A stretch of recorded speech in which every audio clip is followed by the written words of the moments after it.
Today we're going to look at the character and viewpoint, and particularly looking at viewpoint. There are many different ways to tell your story, and your story is usually told from a point of view. And here I can reference again Ursula Le Guin's Steering the Craft, where she looks at these different points of view. A very common way for beginning writers to have to tell a story is to tell it from the perspective of many different people. And this is called head hopping. So what happens is you have, say, three characters, A, B, and C. And what happens is that you see it from everything from A's perspective, and then it shifts over to B, and then it shifts back to C, and it goes back to A, and so on. And the result of that is that it's rather confusing to read a story like that. And so that is why this is actually disadvised to do, so don't head hop, don't do it. But other than that, there are so many different ways in which you can use point of view.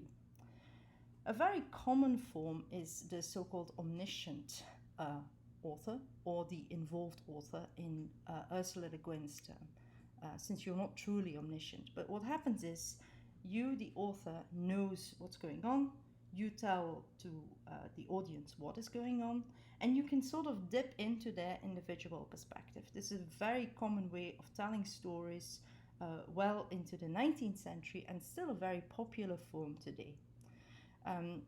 So the difference with head hopping is you don't ever completely go into the perspective of one person, rather you sort of dip in and out, but you keep that distance with the characters, which is very different from the other perspectives, which I will talk about in a moment. And one common example is Roald Dahl's Matilda. It's a really good example of omniscient, where you can hop into the minds of the characters, sort of dip into them. For instance, Matilda, but also Matilda's teacher, Miss Honey, even the very fearful principal, Trunchbull, and so on. So next to that, so the thing to keep in mind with omniscient is the advantage is you get the perspectives of many different people, but you need to sort of keep a certain distance from them. You can dip into them, but you need to keep a sort of picture of the overall story, of the overall framework. Then we move on to first person, which is typically I, me, etc. So something like I walked into the room and I saw. And what happens in that is that everything is related from the perspective of the first person. It's almost like you're reading a diary, but obviously you can do anything with first person. You can also be an unreliable narrator in the first person. Lots of young adult fiction, say The Hunger Games, is written in that perspective. So it tends to be really close to the main character, to the protagonist, although you also have first person where actually the most important character is not the narrator. So you can do all sorts of different things with that. And closely related to first person is second person, where you have you. So you walk into a room and you see all sorts of things. It is a really interesting perspective, but it can be very alienating, because you see these things like, you just got your PhD in physics, and then you go as a reader, no, I didn't get any PhD in physics. So you need to overcome this sort of sense of alienation. Then you have the third person limited. The third person limited is actually the most common perspective, and it's also the easiest for beginning writers.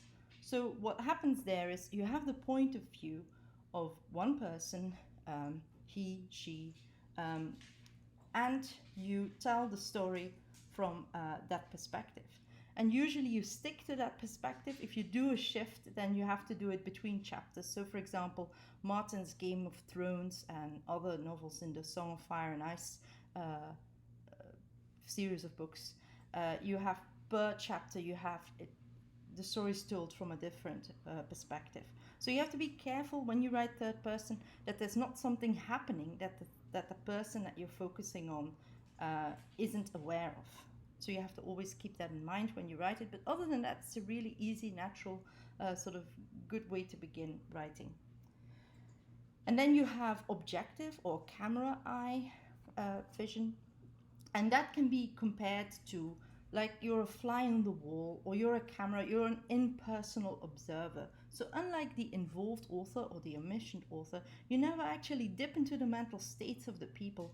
You just observe the people, you see what they say, you see what they do, but you never look at their inner life. So how can that be interesting? Well, the inner life of the people has to be inferred indirectly, like the things they say, the things they do, the combination of what they say and do can give you a sight into their perspective.